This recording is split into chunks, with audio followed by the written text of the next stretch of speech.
What is up, everybody?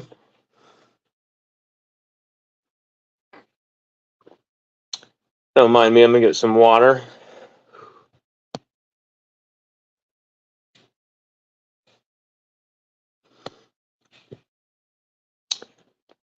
Big guest on tonight. Big Fave. Big guest, Big Fave. Marlon Favewright from a member of the 2007 National Championship team. That team, unforgettable. What they mean for myself as well, for my formative years being a Tiger fan, just unbelievable what that team was able to pull off. And you always heard his name and saw him on the field. Favorite, favorite, and then you'd hear Favorite. Is it favorite? Is it Favorite? Because I'm not sure, because I've only heard him called Big Fave for the last decade. So we'll find that out. And he also was a member of the 2009 New Orleans Saints Super Bowl winning team, Super Bowl 44 winning team. So he's got a national championship ring from his time at LSU, plus a Super Bowl from being in New Orleans. Incredible. For someone in his position, probably the ultimate, type of career to have a Super Bowl for the NFL and a national championship from college, both in Louisiana, your home state. Pretty insane. Pretty much the dream career. Like, you win a Super Bowl. You win a Super Bowl. Coming out of Gretna, Louisiana, you win a Super Bowl for the Saints, and you win a national championship for LSU. But not only that, you also win the national championship inside the Superdome. So, Marlon Favewright, incredible career right there. And we're excited to have him on. We're excited to have him on because really what we want to talk to him about is to get his views on what he has seen from this recent Bo Davis 2024 LSU defensive line, and what he thinks, what his take is right now, from film that he's seen, practices he's maybe been to, and just kind of get his flavor, Favorite's flavor on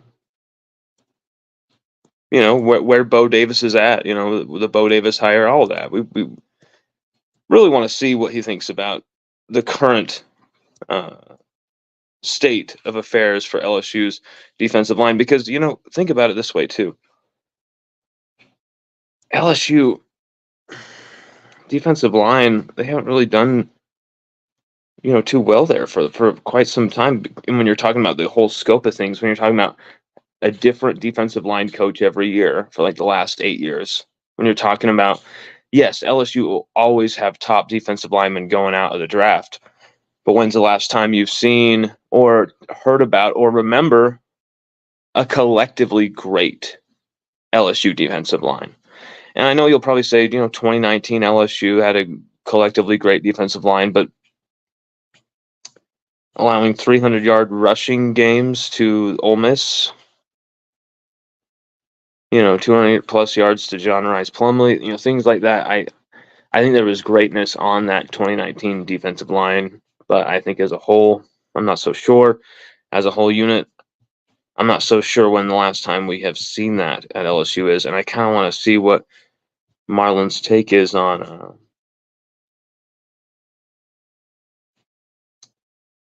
potentially where he sees that.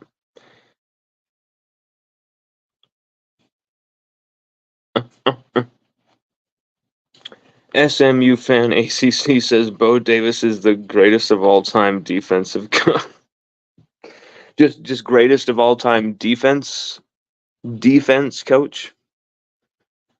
What does that mean? Defensive coach? So what do you mean? Like just in general, he's just the greatest of all time defensive coach.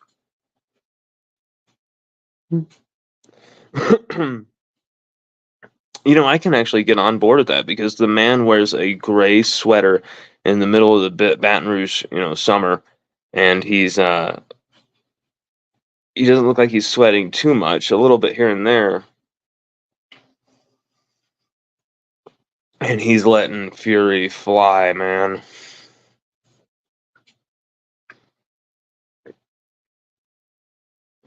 So we're waiting for Marlon right now. Everybody, Marlon's got a new album out. Link to Big Fave's new album right there. We also got it in the description as well. Big Fave's got a new album. We saw a part of his music video as well on his Twitter, and it said something about like this is a throwback to back in the day when guys would get up here and sing with pure heart and soul or something like that. And it was like, okay, I like where he's coming from, a vintage vibe with his music. And I did not expect this. I did not expect this coming from Big Fave. I expected, a commentating career, a media personality career, because he's got a great personality. He's got a great sports mind, of course.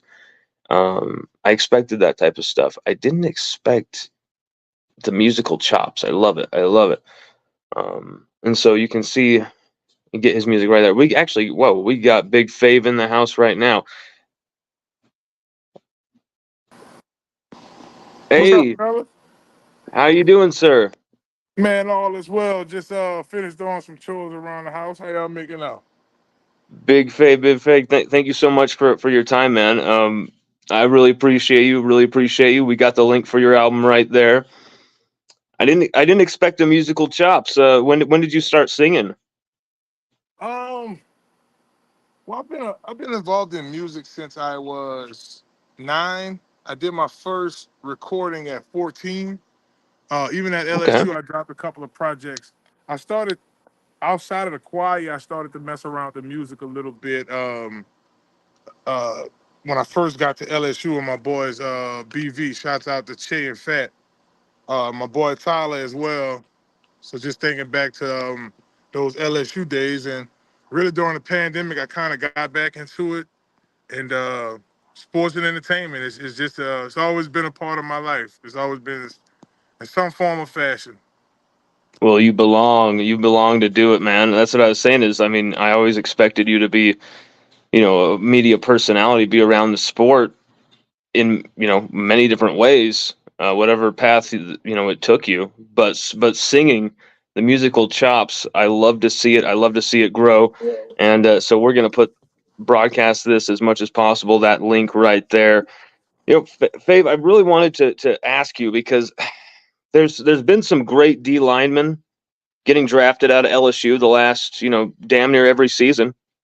But as far as like collective position group, from performance to even like recruiting, do you think there's been a defensive line decline at LSU over the last 5 years?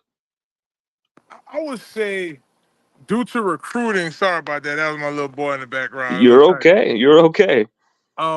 Yeah, due to recruiting, yes, they have been because of the quality of defensive linemen we've been able to get at LSU. So aside from, I would say the coaching not being up to par, I would say recruiting as well. So now that Coach Kelly is there, you have Coach Bo Davis there, you have Coach Kevin Peoples there. These guys are really good with recruiting. I've been knowing Peoples for a long time with my sports consulting firm, Conquer Sports. Even at his Tulane days, they used to look at a couple of our defensive linemen. Coach Bo D, baby, that's family there, man. Me and Bo go back to my senior year in high school, all the way going through his time at LSU back in '04, '05. Um, Wow. just super proud to have him back, man. We were happy to see each other for the spring game, so I'll get out there on the 24th to holler at old Bo D. And then of course just being able, like as I mentioned before, to have those key recruiting pieces like Frank Wilson in the building as well helps LSU out a ton. in regards to getting that type of quality defensive lineman in there. So now that you have those guys in the building, look at the recruiting now. Look at, I mean, I know we got Dominique McKinley in there right now, but think about, how recruiting has expanded since then. And it's looking even better because a guy like JVR Suggs, everybody was kind of, Grand Valley State, and but he's come on campus and he's looking the part of a guy who's maybe gonna surprise some people. And Bo Davis, he's already pulling some guys in. He's just starting to kind of establish what Brad Davis established a few years back. But I think once it takes off, just like you said, but you said something that really shocked me. You have some history with Bo Davis. Oh yeah, Bo Davis was a grad assistant at LSU on the staff with Coach Travis Jones, Coach Lance Nicholson. Back my That's freshman true. year. Yep. This was Saban's last year. That was my freshman year. So Bo would always what what I loved about Bo in the off season, he always helped us work on our explosiveness, hand placement technique. So we would constantly do drills with Bo, and then later on, uh, we continued to develop in that area. But that's how you attract top defensive linemen. You have guys like Chad Lavallee. Rest in peace to my brother Marquise Hill. Yeah, Even ESPN's very own Marcus Spears. These guys, when I first got there as freshmen, I mean, Marquise was a rookie in the league, but, we knew each other from the New Orleans area. And, you take a look like guys like Kyle Williams and Marcus Spears, Melvin Oliver. I mean, Bo would work with all of us in the off season to improve our technique. So he was a really, really key component to my development at LSU and shoot, even now. that's stunning. I mean that makes so much sense, and it just adds to the legend of Bo Davis, really, because a lot of people don't think of that. His grad assistant stop at LSU being, with Saban, that first job being such a pinnacle job, but he was working with so many great athletes, right out of the bus, just like yourself, right out of the gates, working with so many great defensive linemen. That's just stunning to me. But Fave, 8 D line coaches in 8 seasons. What? How is that possible? That type of turnover?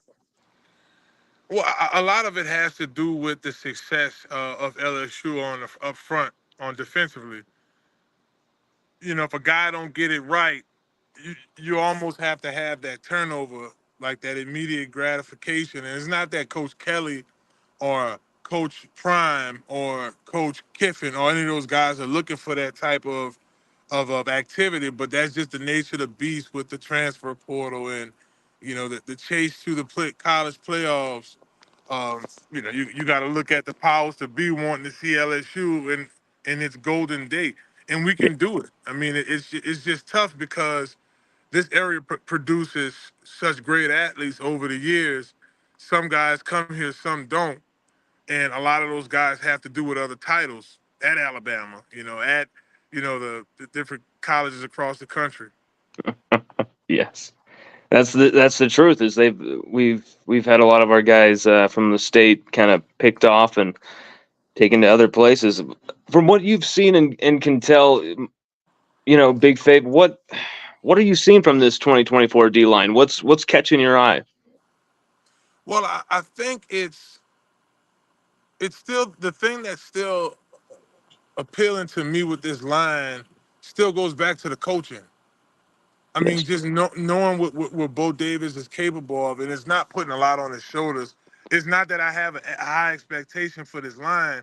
I just know that the direction is different because of Coach Baker, because of Coach Raymond being back. So it makes me think back to those one rail days or those Coach Pelini's in his first tenure at LSU's meetings, where it's Corey Raymond in the back, it's Bo Davis in the front of the room, it's Carl Dunbar, and all of these great minds.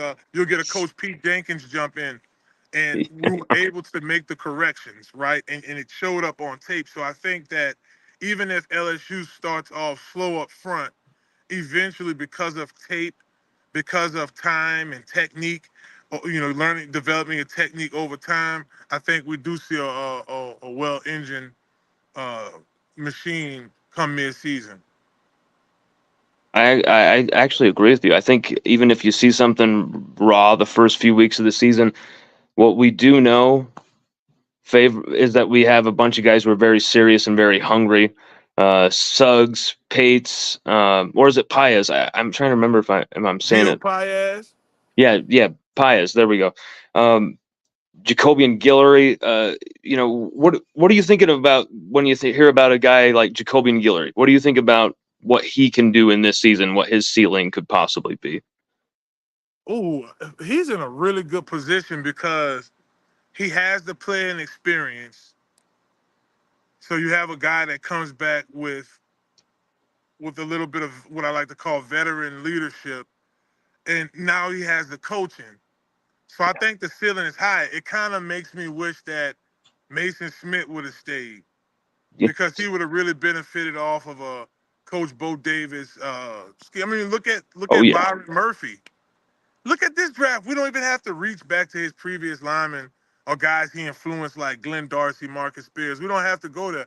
Look what he just did first round of Seattle. That's a Yeah. Bo Davis product. So being a starter in his interior line, Guillory has an opportunity to really raise his stock and be productive, be a leader, make plays, and have go on that revenge tour, man. You get to play Old Miss again this year. Like you ran on me like that, then Exactly. y'all put up historical numbers. Oh yeah, we back. It's like Karate Kid. We ready to come back. Exactly. That's what I want to see from this defense, and I think that's the type of when I heard that we finally got Bo Davis, Fave, I was so excited, and I think it's because of the reasons that you've known all along. This guy, he accepts nothing but the ultimate standard, and nothing else will do. And he's gonna ride your ass until it happens. And like, he's okay with the journey of like, okay, maybe you didn't quite get there, but I see that you're giving it everything you got. I'm still gonna coach you, as hard as possible because I know what you're capable of. And you've seen a few guys kind of maybe go leave the team because maybe that was a little too tough. And you just see it doesn't matter. He's just going to keep going that way. But how quickly though can Bo Davis turn this around though? I still believe that I look at everything in a perspective of time. So he gets there this off season. He has a spring with them. So let's call it 8 weeks, right? Now in the summer, at bits and parts of the summer, you're not with your lead D line coach because they're on the road recruiting or they have camps and stuff. So now you're with the grad assistants. You know, now his system is in play over the summer. Guys are learning what Coach Davis his expectations are, and you've seen it in this past spring. Now we training camp. So USC, I think we beat them handsomely. But when you start getting to those SEC games, the Ole Miss game, even down the line when we play in Alabama or newly inserted Oklahoma, we have to be able. I can give a more definitive answer then, right? Now I Yeah. can say Savion Jones, I can say Gio Paez just because of experience. I could say Tank Guillory just because of experience and just hunger that with those guys, man, they may have. I think it was '06 or '07. I want to put my dollar on '07. It was like the first 5 weeks we allowed like 20 yards rushing. Like we didn't play. We took that serious. Like Tim Tebow running 100, 200 yards on people in one game. I think he had 15 yards rushing. Like we didn't play. Yeah, that's the cloth that we're cut from, and that's the cloth that Coach Bo Davis is cut from, in the cloth that he still has in his pocket. See, they don't make that material anymore. So I do see the development of this defensive line over the period of time. We still in that time frame, right? That's why I Yeah. say mid-season. I don't think that, if they come out there, I like to call it a two-piece. Everybody come out there, get 2 sacks, sack and a half a sack. You look at the stat sheet, it's 5 sacks from the D line. Now we, oh, Now it's a different conversation. Yeah. I get what you're saying. I get what you're saying, and I think it might be a defensive line that's more like, hey, they're going to set up the linebackers, maybe like Perkins, Weeks to get some sacks more than the sacks. They're not going to be loading up on the sacks. Maybe it's going to be the edge rushers, purely. But maybe these are the guys who are going to be really just causing havoc, blowing up the protections, clogging everything up front, and just really wearing down the front for the offense. And I just think Sean Washington. What do you think about when you hear about him? Have you seen any growth from him in the practice footage you've watched or any practices you've attended? It looks like he's still learning. I mean, we see a few good plays here now. I do most of my research is checking you guys' content out on Instagram and YouTube, should I say? But I'll be out there at the end of the month to kind of put an eye on it. But I talked to Ashton Stamps and his dad, Pastor Albert Stamps, very frequently. Christian Stamps, I holler at them. I get a little text every once in a while from John Emery. So I got like a lot of close relationships with those guys that's still currently there, and they feel good. They feel good not only just about the way the defense is developing, but how the team is clicking. On all three cylinders. Special teams look good, right? Defense is right. It's just natural to have a question mark on the D line, right? Because we don't know what it is, but we know what Harold Perkins can do. We've seen Coach Baker develop Patrick Queen into a middle linebacker, an assassin, still a dog, right? So imagine what he's gonna do with Harold Perkins, with Wheat, So Penn in the middle, Greg Penn. So you have guys with experience. We have a lot of number ones, top offensive line, number one linebacker. We do, top coaches, winning coaches. All of those things, in my opinion, are good combinations. Man, Big Fave, thank you so much for the time. I hope we can get some more perspective on this team from you as the season goes on. And good luck to your album, and hope your music does really well. And everybody, check out the link right there to Big Fave's that new album. And sir, thank you so much for the time. Thanks so much for having me. Catch me again. Peace. Absolutely. Thank you, Big Fave. Thanks for having me. No problem. That was Big Fave, Marlon Favorite. Ah, damn, I forgot to ask him if it was Favorite. We we had still a few more questions to ask him. I didn't want to take any more time from him than what was agreed. Um, Sunday night, but very cool of him to pop on with us for just a few minutes. Very interesting perspective on the defensive line, because he sees what Bo Davis he's seen what Bo Davis can do firsthand, and that was a perspective I don't remember hearing from his interview with Matt Moscona just a bit ago, because we had the idea of, hey, let's get Favorite on the show, let's get Big Fave on the show, and then I see this like Big Fave interview on Matt Moscona just like today. I'm like, oh God, he's already done an interview about this crap, but like none of the questions we were asking him that I could hear were rehashed or were asked. So that was very cool of him to give us some time to be able to talk to him. We could have just thrown out name after name after name. What do you think of this guy? What do you think of this guy? What do you think of that guy? Because his perspective is so fresh and so interesting, because he has, not only is he a former LSU Tiger defensive line, but he has that history with Bo Davis.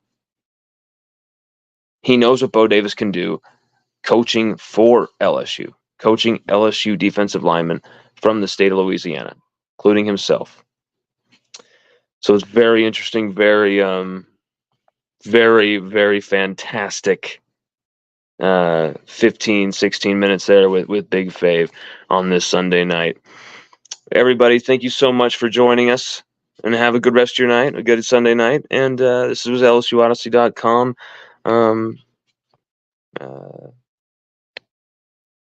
Live here, LSUODYSSEY.com live here. What else can we say? Literally, we just talked to a national champion and a Super Bowl winner, and the dude has a new album out.